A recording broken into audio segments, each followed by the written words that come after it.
Amid the India-Canada diplomatic row, India's official visa partner agency in Canada, BLS, says Canadian nationals will not be able to have visa services for India. Following the decision on visa services, the Vancouver Police Department says that it's beefing up security outside India's consulate.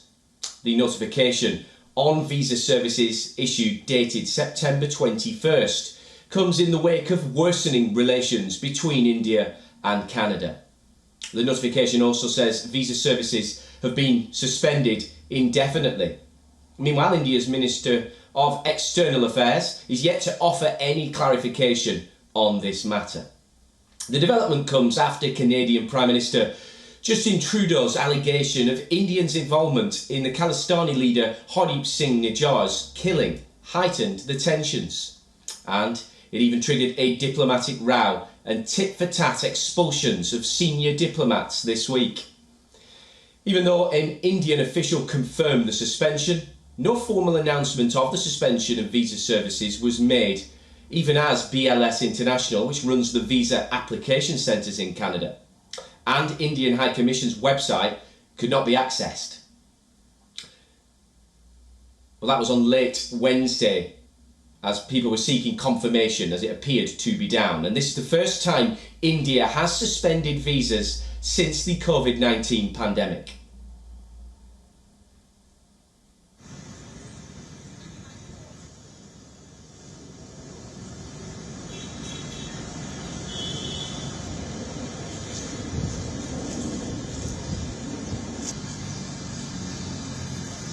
On this, our principal diplomatic correspondent Siddhant Sibal joins us live from New Delhi.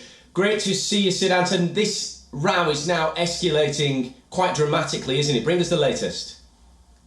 Well, India-Canada relationship has hit a rock bottom. It is something that has been never seen before. Well, we know India, Pakistan, India-China relationship have been in troublesome territory, but it is for the first time that relationship between India and Canada have gone so far in the negative terrain.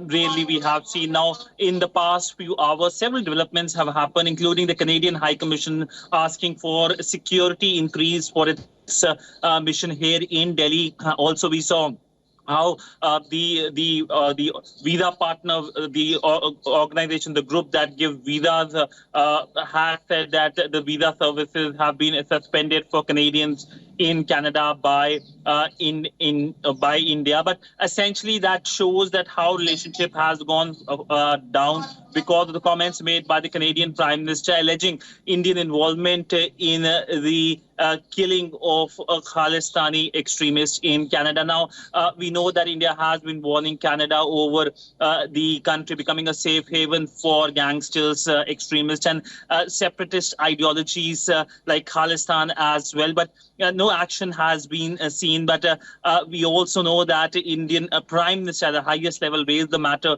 with the Canadian Prime Minister here in Delhi on 10th of September on the sidelines of the G20 summit. But nothing has happened so far. And obviously there's deep ties between the two countries. Do you get the sense that either set of leadership is going to try and diffuse the situation, or do you expect this to rumble on for some time yet? Well, I think it's going to play on for some time now. Now, what Canada is seeking is to get support from its allies, US, UK, France, and Australia. And it has been more than 2 days since the comments made by the Canadian Prime Minister. And we have only seen the Australian Foreign Minister and the British Foreign Minister essentially making some remarks saying that it is concerning, but they will be waiting for any kind of investigation to get over because this investigation is still continuing. But no strong condemnation coming from Washington, London, Canberra, or from Paris. And this is something that might pinch the Canadian government. But all in all, we know the Indian importance at a time of increased Chinese aggressiveness in the region. And many countries hinge their Indo-Pacific policies on India, including, of course, Canada as well. But where Canada's Indo-Pacific policy will go now is something that will be closely watched. But all in all, ties are over, it looks like, as of now. Yes, it'll be fascinating to see how things play out in the coming days. Siddhant Sibal, thank you very much there for your insights, our principal diplomatic correspondent.